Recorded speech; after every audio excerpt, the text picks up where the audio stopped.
Hello and welcome to Wasted Plotential, where we discuss the wasted potential of our favourite plotlines. It's kind of wild that MK11 has numerous characters who have their own chapters featuring fights against their future revenant selves, and yet the revenants are not given fights within these chapters. Think about it. The entire argument for the chapter system is presumably that they don't want players to have to change fighters constantly between fights in case they struggle to adapt to the new moveset, even though they'll have to every new chapter. But this is a unique situation where the villains are the same characters as the heroes. You can let the bad guys win some fights without disrupting the logic behind the chapter system. All you change is a few customization moves similar to MKX, switching variations between the presents and flashbacks, and nobody would struggle to adapt. And yet the only character where we get to play as both versions of them, even when they're on the same side and working together in a chapter, is Scorpion. So let's go through each instance of this and imagine how being able to play as the evil versions of characters who have chapters could have been used to enhance the narrative. First is Liu Kang and Kung Lao in Chapter 3. One of the two monks fights Scorpion, then Jade while the other fights Scorpion, then their Revenant, then Geras. Instead, let's have the player choose who fights Jade, then automatically use the other to fight Scorpion. Originally, I had the idea of a flashback fight against a Temple Guardian who uses Liu Kang's moveset, maybe Kung Jin's father, and we learn where Jin is through him before Lao kills him. But without any systems like that in place in MK11, we'll stick to the two existing fights, but have them occur simultaneously instead of having Scorpion lose twice in one scene. Moving into the Dragon Grotto, the monks meet their future selves. We then surprise the player by having them choose a fighter, only to reveal that they're choosing which Revenant to play as. Or maybe we do a tag match as both Revenants. After the fight, Raiden arrives to save the monks and we fight Raiden as Liu Kang, allowing him to actually win this matchup for once. MK11 really did establish that Raiden has fought Liu Kang countless times across multiple timelines and always, literally always wins. And then expects us to take a fight between good Raiden and evil Liu Kang seriously when evil Liu Kang's power up comes from another Liu Kang, and so there is no reason whatsoever to think Raiden might have a chance of losing. So let's change that, yeah? Shaolin reinforcements arrive led by Kung Jin, buying Raiden time to get a second wind and start fighting back, resulting in Geras forcibly retreating with the two Revenants. We've now set the Revenant monks up as a real threat to be reckoned with for later in the story by showcasing that the past versions of Raiden and the monks simply are not strong enough to beat them yet. Plus, Kronika's main enforcer now takes one less L, which allows him to remain slightly more threatening later on. Raiden can then have the monks train constantly at the Fire Gardens to better prepare them for a potential rematch, occasionally training with them instead of doing nothing between now and Scorpion's chapter aside from helping Kitana for a bit. I'd also have Lao and Kitana stick around during the finale and fight their Revenants, maybe in gameplay, maybe not, while Liu Kang fights Kabal and only then being rewound out of the story once the Revenants have bought Kronika time. Why Kabal and not Jade? Well, Jade's chapter is the one that has the most story potential here. This episode was actually going to be about Jade and Kotal, centered on this scene, before I decided to expand it into all the mirror matches. In the game, Jade is dragged into a chitin hive, beats her Revenant, finds Kotal elsewhere in the hive being accosted by Devourer, then infiltrates the Tarkatan camp, has a pointless fight with Collector, then beats up Kotal for trying to genocide the Tarkatans for the second time.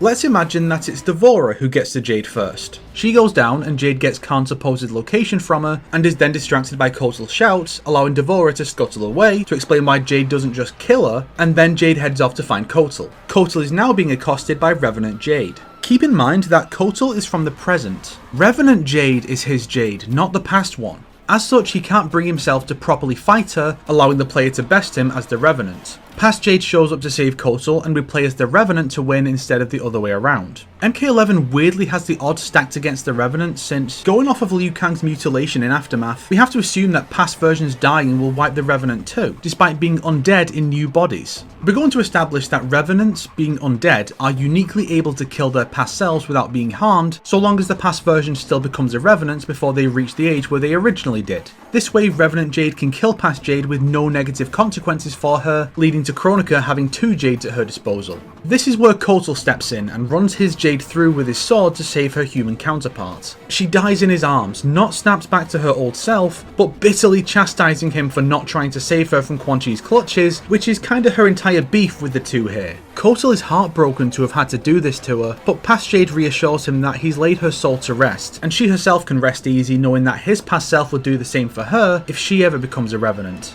I've actually written this scene out in prose form as part of Mortal Kombat Chronicles, and that story also fixes Kotal and Jade's relationship so that they are exes who end up reconnecting through the events of this story. So if you want to see how much more effective this scene would be than what is actually in the game, go ahead and check that out. But after this, they go to the camp and we can replace the Kotal fight with Baraka since we've already had a Kotal fight here. Kotal can be chastised by Jade right before Baraka ambushes them, and Kotal gets knocked out by Khan when he arrives, right as Baraka loses to Jade. Revenant Jade can be replaced in future scenes by Revenant Kitana or Cabal. Kitana can be given a brand new mirror match too, the Revenant helping Shao Kahn at the arena to give the multi-faction alliance some scenes of unity instead of keeping them all segregated. Kitana's chapter as is one of the better ones in terms of fight relevance, since something is achieved in each fight except Collector. Save Jade, secure the alliance with Baraka, filler, defeat the Outworld forces. So instead of the Collector fight, I'd like to have 2 new fights here. Jax and Jackie got 5 despite most of them being low relevance fights, so we can drop one of the Revenant fights or the noob fight for this. Kitana can fight Collector in cutscenes while the Revenant fights Jade right after she frees Kotal.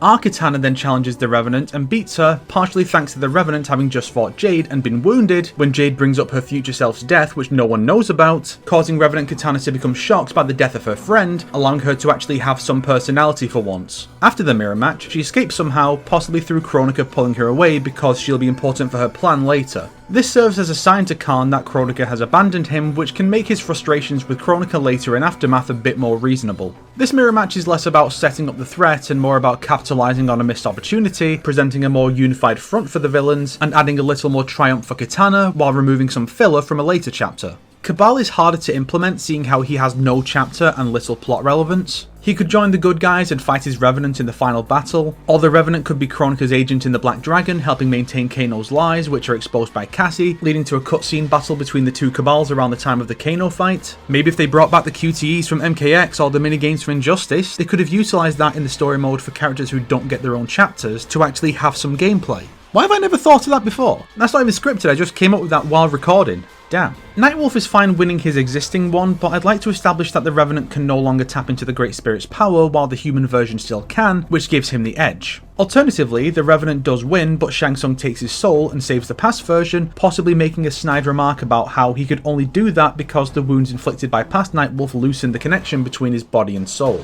And if you're wondering about Sindel, her setup in Aftermath would need to change to accommodate one, introducing a second Sindel that we didn't know about, or having a Queen of Edenia era incarnation be part of the initial group, with Revenant Sindel being just another obstacle instead of the main goal for a chapter and a half. I do like the idea of the group killing some villains and having Shang use their souls to power up the human Sindel like Khan did with his soul back in MK9. It's a neat bit of irony that also sets up why she's so dominant in her own chapter. Jax, being more experienced and augmented by Kronika, should win his fight with his past self. This could lead to Jackie fighting him right after while he's tired and he's not able to go all out against his daughter. Might be a tad repetitive to fight him twice, I admit, but I don't have any other ideas here. Maybe just chalk it up to him being like 60 and let him lose. And just as an extra, I want to make a slight tweak to the Scorpion mirror match. It makes perfect sense that Hanzo, the older, more experienced version, would come out on top, especially since he still has his Spectre powers. So what if we establish that canonically, Hanzo does not have those powers? Then when he's fighting Scorpion, Scorpion has more power, but Hanzo has more experience. So the two are roughly equal rather than one just being objectively better than the other. Now there's a little more tension in the fight, and maybe we do play Scorpion rather than Hanzo, and Scorpion wins because Hanzo refuses to fight Scorpion. Scorpion then stops short of killing Hanzo because he doesn't understand why he won't fight back, and then Hanzo showcases some of the wisdom he has obtained in the 30 years between their 2 points in time, and that's what helps to bring Scorpion around.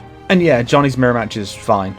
With these changes, the Revenants are depicted as a threat, the bad guys get some wins, which helps to present the Alliance at large as a threat, and in some cases, set up something for the heroes to work towards during their downtime.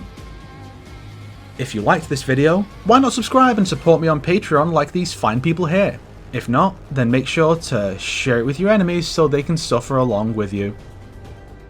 Today's recommended video is Mortal Kombat 11 The Revenants Suck by Sonic Heart XD, because the title is 100% correct.